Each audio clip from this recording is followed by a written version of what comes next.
ओम शांति। आज हम 6 अगस्त 2023 की बाबा की अव्यक्त मुरली सुनेंगे। यह रिवाइज कोर्स है 31 मार्च 1995। मुरली का सार है, परमात्मा मिलन मेले की सौगात, ताज, तख्त और तिलक। आज बेहद का बाप बेहद में सभी बच्चों को देख रहे हैं। बेहद का बाप है और आप सभी भी बेहद के मालिक सो बालक हो। बाप दादा सभी स्नेही सहयोगी बच्चों को देख हर्षित हो रहे हैं और बच्चे बाप को देखकर हर्षित हो रहे हैं। बाप को ज़्यादा खुशी है व बच्चों को ज़्यादा खुशी है। क्या कहेंगे? दोनों को। इसको कहा जाता है परमात्मा मिलन मेला। मेले तो बहुत होते ही हैं, लेकिन परमात्मा मिलन मेला एक ही संगम युग पर होता है। सारे कल्प में नहीं हो सकता है। अब हो रहा है और होगा। आप सबको भी मेला अच्छा लग रहा है ना? बाप दादा तो बच्चों के भाग्य को देख हर्षित होते हैं और दिल में गीत गाते हैं, वाह बच्चे वाह। जो भाग्य स्वप्न में भी न था, संकल्प में भी नहीं था, लेकिन अब साकार में श्रेष्ठ भाग्य अनुभव कर रहे हैं। हर एक के मस्तक पर श्रेष्ठ भाग्य की लकीर चमक रही है। सभी चमकते हुए सितारे हो ना? अपना ये श्रेष्ठ भाग्य स्मृति में रहता है ना? क्यों श्रेष्ठ भाग्य है? क्योंकि भाग्य विधाता द्वारा आप भाग्यवान आत्माओं का दिव्य ब्राह्मण जन्म हुआ है। बाप को भी भाग्य विधाता कहते हैं और ब्रह्मा को भी भाग्य विधाता कहते हैं, और आप सबका जन्म बाप दादा द्वारा हुआ है। तो जिसका बाप स्वयं भाग्य विधाता है, उसका भाग्य कितना श्रेष्ठ होगा। परमात्मा मिलन मना रहे हो ना डबल फॉरेनर्स से? ये भी मना रहे हैं। बेहद के मेले में अगर डबल विदेशी नहीं होते तो बेहद का नहीं कहा जाता। तो आप लोगों का भी विशेष पाठ है, जो बाप और सर्व बच्चे देख देख हर्षित होते हैं। भाग्य विधाता द्वारा जन्म होना ये सबसे नंबर 1 भाग्य है।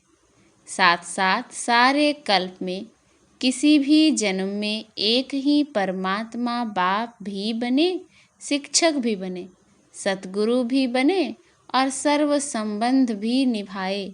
ऐसा सतयुग से कलयुग तक किसको भाग्य मिला है? और अभी आपको मिला है। अभी आप निश्चय और नशे से कहते हो कि हमारा पालनहार परमात्मा है।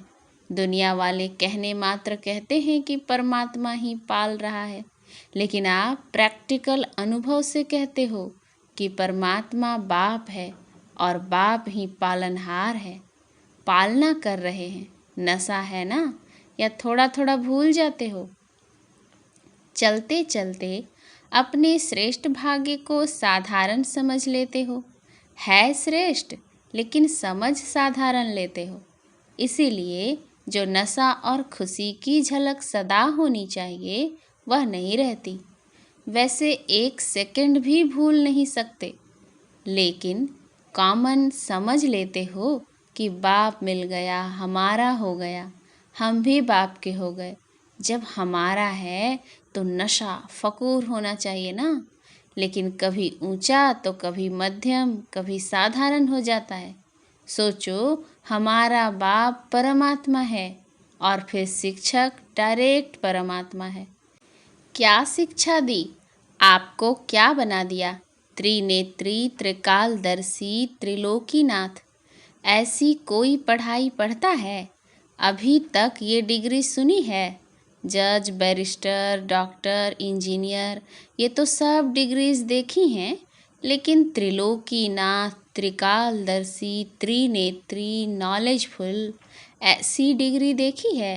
द्वापर से कलयुग तक किसको मिली है? आपको मिली थी। आपने भी तो 63 जन्म लिए हैं, तो न किसको मिली है न मिलनी है। ऐसा शिक्षक हमारा है।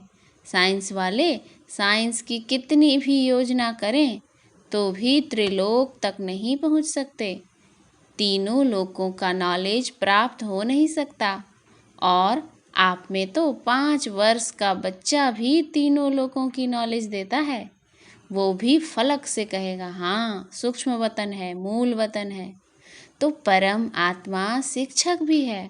श्रेष्ठ शिक्षा से ये डिग्री तो प्राप्त कराई, लेकिन दुनिया में सबसे बड़े ते बड़ा पद राज्य पद होता है। तो पढ़ाई से पद भी मिलता है ना। तो आपको राजा बनना है? अभी राजा हो या बनना है? हो राजा और बैठे पट में हो, पक्का मकान भी नहीं, टेंट में बैठे हो। तो देखो, श्रेष्ठ में श्रेष्ठ पद राजपद है। अभी भी स्वराज अधिकारी हो और भविष्य में भी विश्वराज अधिकारी बनना ही है। ये पक्का है ना? किसको राज्य करना है? आप राज्य करेंगे कि आपके ऊपर कोई राजा राज्य करेगा? नहीं, ये सब इतने राजा बन जाएंगे, इतने सब राज्य करेंगे। प्रजा भी तैयार की है, या अपने ऊपर ही राज्य करेंगे? तो अपना भाग्य देखो। परमात्मा मेरा शिक्षक है, राज्य पद देने वाला। और फिर सतगुरु बन। गुरु क्या करते हैं? मंत्र देते हैं ना। तो सतगुरु ने क्या मंत्र दिया? मन मना भव। सतगुरु द्वारा महामंत्र भी मिला और सर्व वरदान भी मिले। कितने वरदान मिले हैं? वरदानों की लिस्ट देखो कितनी लंबी है। रोज वरदान मिलता है ना। कितने समय से मिल रहे हैं। इतने वरदान कोई भी फॉलोवर को कोई गुरु दे ही नहीं सकते। ऐसा सतगुरु जो रोज वरदान दे, ऐसा देखा? अभी नशा है ना? हाँ जी, बहुत अच्छा। सदा रखना, ऐसे नहीं यहाँ से बस में जाओ तो नशा उतरना शुरू हो जाए। सदा बढ़ता रहे। बाप दादा सभी बच्चों को सदा ही हर सब्जेक्ट में नंबर 1 देखना चाहते हैं। तो नंबर 1 हो कि अभी बनना है? नशे से कहो कि हम नहीं होंगे तो कौन होगा? विदेशियों को डबल नशा है ना। अच्छा है, बाप भी खुश होते हैं कि एक एक मेरा बच्चा राजा बच्चा है, प्रजा नहीं है। प्रजा तो पीछे आने वाली है। आप तो फिर भी लक्की हो जो इतना भी मिलने का चांस मिला है। टेंट में रहना पड़ा तो क्या हुआ? मिट्टी पर तो नहीं सो रहे हो ना, गदेले पर सो रहे हो। ब्रह्मा भोजन तो अच्छा मिलता है ना, मिट्टी वाला तो नहीं मिलता। प्यार से खाते हो ना। थोड़ा बहुत तो होता ही है, होना ही है। क्यों? माया और प्रभु का खेल साथ साथ चल रहा है। अगर परमात्मा द्वारा मेला हुआ तो माया भी झमेला जरूर करती है। आपका काम है मेला करना, उसका काम है झमेला करना। तो झमेला भी हुआ और मेला भी हुआ। किसी ने कहा आंधी चली, कोई बात नहीं, आपके पुरुषार्थ की आंधी है और ये हवा की आंधी है। घबराते तो नहीं हो ना कि क्या हो गया। नहीं, आंधी आए या बरसात आए, कितनी भी हलचल हो, लेकिन आपका मन अचल है ना। माताएं घबरा तो नहीं गई, टेंट उड़ गया क्या करें। थोड़ा थोड़ा घबराए, क्या होगा? तबीयत अच्छी रहेगी नहीं रहेगी? कुछ भी हो, भक्ति से तो धक्के और मेहनत कम ही है ना। भक्ति के धक्के तो नहीं खाते हो ना, मज़े में रहते हो ना। तो ये मेला अच्छा लगा या झमेला देखकर घबरा गए? नहीं, कोई नहीं घबराए। 1-2 तो घबराए होंगे। मज़ा आ रहा है? और भी 2 दिन रखें? अच्छा, बाप दादा भी माया का झमेला देख चक्कर लगाते रहते हैं, खेल देखते हैं, बच्चे क्या करते हैं और माया क्या करती है। बाप दादा को बच्चों का स्नेह देख खुशी है। स्नेह ने मेला रचाया है। बाप का भी स्नेह है तो बच्चों का भी स्नेह है। दोनों मिल गए तो क्या हो गया? मेला। दृश्य भी कितना अच्छा लग रहा है। ऐसा कभी सोचा था? इतना बड़ा परिवार मिलेगा। और इतना परिवार किसको होगा? आपके घर कितने हैं? एक हैं। और आपके सेवा के स्थान कितने हैं? अनेक हैं। तो उसको भी तो बाबा का घर कहते हो ना। तो बाबा का घर आपका घर है। दुनिया कहती है घर बार छोड़ते हैं, और आपने कितने घर बनाए हैं? गिनती नहीं कर सकते हो, याद रखना पड़ता है। तो ये छोड़ना नहीं है, बनाना है। और परिवार को छोड़ा है या परिवार इतना बड़ा बनाया है जो मिलना ही मुश्किल होता है। सारे ब्राह्मण जितने भी जहाँ भी हैं एक स्थान पर मिल सकते हैं? मुश्किल होगा ना, क्योंकि दूसरे का राज्य है ना, अपना राज्य तो नहीं है। लेकिन बाप मिला, बेहद का परिवार मिला, तो बेहद को याद करने से बेहद की खुशी, बेहद का नशा होगा। अगर हद में समझते हैं मैं तो फलाने देश में हूँ, फलाने देश का हूँ, फलाने जोन का हूँ, तो हद होती है। लेकिन ये तो निमित्त मात्र निशानी के लिए कहते हैं, ये फलाना जोन, ये फलाना स्थान। बाकी अपने को बेहद का समझते हो ना, नियम भी रखने पड़ते हैं। कई ऐसे भी सोचते हैं कि ये क्या बैज लगाओ तभी खाना मिलेगा। आपको खाने पर तंग करते हैं ना, लेकिन ये करना ही पड़ता है, क्योंकि कायदे में फ़ायदे हैं। ये बंधन नहीं है, लेकिन विघ्नों से निर्बंधन बनाने का साधन है। ये क्या नई बात निकाली, ये नहीं सोचना। संकल्प तो बाप के पास पहुँचते हैं ना, लेकिन मर्यादा पुरुषोत्तम आप ही हो ना, या सिर्फ बड़ी दादियाँ मर्यादा पुरुषोत्तम हैं? आप फ्री हो। मर्यादा पुरुषोत्तम अर्थात मर्यादा के अंदर रहने वाले, चलने वाले। हाजी का पाठ पक्का है ना? अच्छा। और जब कोई बात हो जाती है तो हाजी होता है या नाजी भी होता है? जब कोई ऐसी बात करते हैं तो हाजी के बदले फिर नाजी में इतने पक्के हो जाते हैं जो बाप भी कहे तो भी नहीं सुनेंगे। जैसे स्थापना में जब छोटे छोटे बच्चे आए तो बाप दादा उन्हों को पाठ पक्का कराने के लिए हमेशा कहते रहे कि ना करना माना नास्तिक, हाँ करना माना आस्तिक। तो आप सब कौन हो? आस्तिक हो, नास्तिक तो नहीं हो ना। कभी कभी बन जाते हो। खेल करते हैं, माया के भी नॉलेजफुल हो गए, क्योंकि माया भी नॉलेजफुल है। गिराने में माया नॉलेजफुल है और उड़ने में आप नॉलेजफुल हो। तो माया भी देखती है कि इसकी उड़ान थोड़ी नीचे ऊपर हो गई है, तो देख करके वार करती है। और आप नॉलेजफुल होने के कारण जान जाते हो, तो हार नहीं खाते हो। लेकिन विजय का हार गले में पड़ा। सबके गले में विजय की माला है या कभी कभी उतार देते हो? अच्छा, पीछे वाले मौज में हो। यह भी मधुबन की ही एरिया हुई ना, तो सिवाय मधुबन के और कहाँ इतना बड़ा मेला हो सकता है? नहीं हो सकता ना।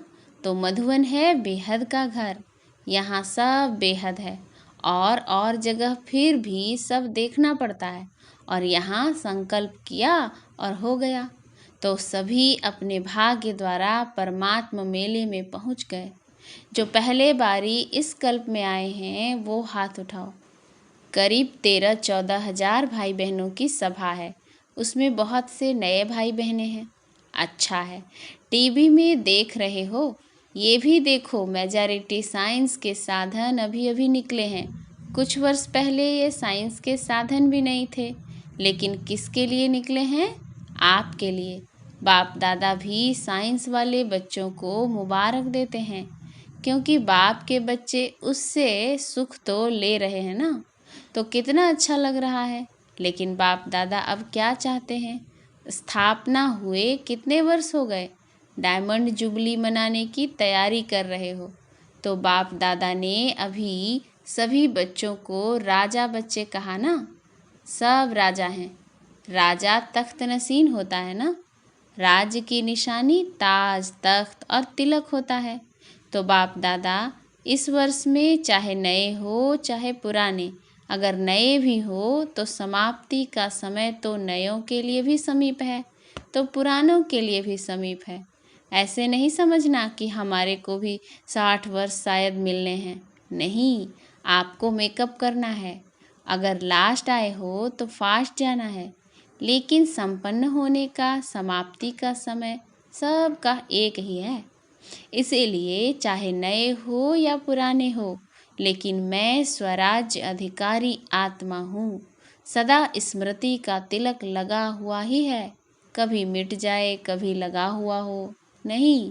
राज्य अधिकारी अर्थात तिलकधारी। इस स्मृति का तिलक अविनाशी रहे, साधारण नहीं। मैं तिलकधारी हूँ, मैं विश्व कल्याण के जिम्मेवारी का ताजधारी हूँ। कितना बड़ा विश्व है और आप सभी विश्व कल्याणकारी हो। अकेला बाप नहीं है, बाप के साथ ही आप सभी हो। तो विश्व कल्याण की जिम्मेवारी के ताजधारी और सदा बाप के दिल तख्त नसीन। नीचे नहीं आना, सदा तख्त नसीन। वैसे भी देखो, जो बहुत प्यारे होते हैं, लाडले बच्चे होते हैं, तो माँ बाप उनको मिट्टी में जाने नहीं देते, धरनी पर पाँव रखने नहीं देते। तो आप कितने लाडले हो? लाडले हो या और आने वाले हैं? आप हो। तो तख्त को छोड़ करके साधारण स्वरूप, साधारण संकल्प, इस मिट्टी में या धरनी में पाँव नहीं रखो। बुद्धि रूपी पाँव सदा तख्त नसीन हो। परमात्मा बाप के बच्चे हो। महात्मा धर्मात्मा के नहीं हो, परमात्मा के हो। अभी तो सब नशे में ठीक हो, वो तो दिखाई दे रहा है, लेकिन सदा रहेगा ना? कि थोड़ा थोड़ा रहेगा, फिर युद्ध करेंगे, फिर विजय प्राप्त करेंगे, ऐसे तो नहीं। ब्राह्मण हो या क्षत्रिय हो, ब्राह्मण हो क्षत्रिय नहीं हो, युद्ध नहीं करते हो कि कभी ब्राह्मण बन जाते हो, कभी क्षत्रिय बन जाते हो। अगर माया से युद्ध करनी पड़ती है तो क्षत्रिय हुए, ब्राह्मण माना विजयी और क्षत्रिय माना युद्ध करने वाले। बाप दादा को तो कभी कभी बच्चों पर बहुत रहम आता है। बैठते योग में हैं और करते युद्ध हैं। कहेंगे 1 घंटे योग लगाया, लेकिन 1 घंटे में युद्ध कितना समय चली और योग कितना समय रहा। अगर किसी भी कारण से अनुभूति नहीं होती है तो अवश्य ही युद्ध की स्टेज है। बाप दादा कहेंगे योगी बच्चे हैं और बन जाते हैं योद्धे बच्चे। कब तक युद्ध करेंगे? अंत तक युद्ध करेंगे। छुट्टी दे दें, भले युद्ध करो। छुट्टी चाहिए? नहीं, नहीं चाहिए। फिर करते क्यों हो? कमज़ोर हो जाते हो तो माया इतना अधीन बना देती है, जो चाहते नहीं हो लेकिन कर लेते हो। जैसे कोई कोई सर्वेंट बहुत भोले होते हैं तो मालिक उसे अधीन बना लेते हैं। सर्वेंट जो नहीं कर सकता, उसके लिए भी मालिक कहता है करो, नहीं तो नौकरी क्यों करते हो। माया भी ऐसे करती है। आप चाहते नहीं हो, लेकिन कमज़ोर होने के कारण माया के अधीन बनना पड़ता है। तो उस समय योगी हो या योद्धे हो? योगी तो नहीं कहेंगे ना। तो बाप दादा यही चाहते हैं कि हर एक बच्चा योगी बच्चा हो, युद्ध वाला नहीं। बाप दादा को बच्चों के युद्ध की मेहनत अच्छी नहीं लगती। परमात्मा बच्चे तो सदा मौज में रहने वाले हैं, मज़े में रहने वाले हैं, युद्ध की मेहनत वाले नहीं। तो क्या बनेंगे? योगी बच्चे या योद्धे बच्चे? योगी बनेंगे या थोड़ा थोड़ा युद्ध करना अच्छा है?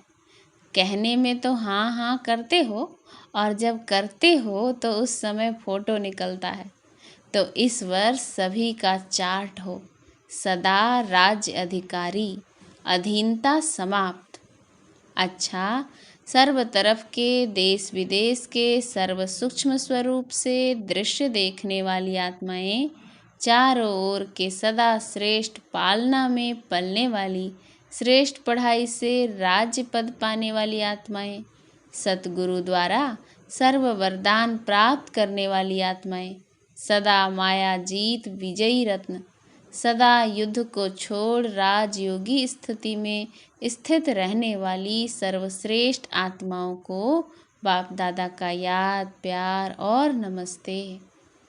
हम रूहानी बच्चों की रूहानी बाप दादा को याद, प्यार, गुड मॉर्निंग और नमस्ते नमस्ते नमस्ते। वरदान: एकांत और एकाग्रता के अटेंशन द्वारा तीव्र गति से सूक्ष्म सेवा करने वाले सच्चे सेवाधारी भव।